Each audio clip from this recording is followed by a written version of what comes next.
சாய்ராம். என் அன்பு செல்லமே, என்னுடைய தங்கமே, வாழ்க்கையில் நம்ம எப்பொழுது எப்படி முடிவெடுக்கிறோமோ அது போலத்தான் நம் வாழ்க்கையை நாம் தீர்மானிக்கிறோம்.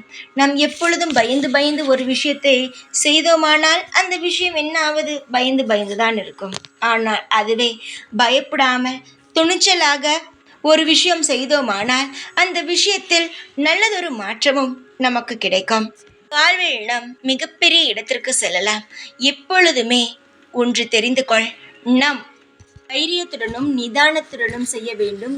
எந்த காரியமாக இருந்தாலும் நம் எல்லா விஷயத்திலும் நம் நிதானமாக இருந்தோமானால் நம் வாழ்வில் நம் அனைத்து விஷயங்களையும் சுலபமாகவே கடந்து விட முடியும்.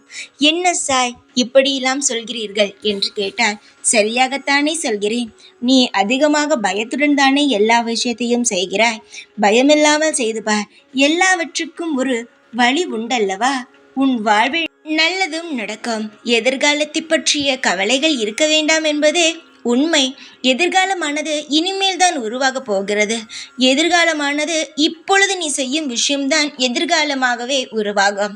நீ எப்பொழுதும் எதிர்காலத்தை பற்றி கவலைப்படுவதை விட இப்பொழுது இருக்கும் நிகழ்காலத்தை பற்றிய யோசனைகள் உன் மனதில் இருந்தால் எதிர்காலம் சிறப்பாகவே இருக்கும் அல்லவா? இப்பொழுது நீ செய்யும் விஷயங்கள் மிகப்பெரிய மன உளைச்சல் பாரத்தை தந்தாலும் இப்பொழுது நீ உருவாக்கும் விஷயங்கள் எதிர்காலத்தில் உன்னை ஒரு ராஜா போல ஆக்கும் அல்லவா? புரிந்து கொள் எல்லாவற்றையும். எந்த ஒரு விஷயமும் நீ காரண காரியம் இல்லாமல் செய்யவில்லை. உன்னை நான் செய்ய வைக்கவும் இல்லை. இப்பொழுது நான் செய்ய வைக்கும் ஒவ்வொரு விஷயமும் அனைத்தும் காரண காரியங்கள் இருக்கும். உன்னுடைய வாழ்வில் நீ என்னுடைய பிள்ளை. உனக்கு என்னென்ன தேவையோ அதை நிச்சயமாகவே சகலங்களையும் நான் செய்து தருவேன். கலங்காதே. யார் என்ன செய்வாய் உன்னை?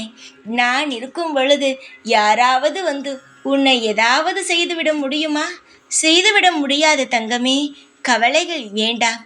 சிரித்தபடி சந்தோஷமாக இருந்தால் நான் உன்னுடன் இருப்பது உன் கண்ணுக்கு தெரியும். அதுவே நீ மன உளைச்சலில் இருந்தால் நான் இருப்பது எப்படி உன் கண்ணுக்கு தெரியும் சொல்? கண்ணுக்கு தெரியாதல்லவா? உன் வாழ்வில் நான் முழுமையாக நிறைந்து இருக்கிறேன். இந்த சாய் ஆகிய நான் உனக்கு சத்தியமே செய்து தருகிறேன். உன் எதிர்காலத்தில் நீ நல்ல வசதிகளாகவும் நல்ல நிம்மதிகரமான வாழ்க்கையையும் நீ வாழ்வாய். பலருக்கு உதவியும் செய்வாய். தைரியமாக இரு. எந்நாளும் எப்பொழுதும் சத்தியமாக நீ சந்தோஷமாகவே இருப்பாய். அதற்கு நானே பொறுப்பு. தைரியமாக இரு. எப்பொழுதும் உன் கூடவே தான் இருப்பேன். இந்த சாய்ராம். ஓம் சாய்ராம்.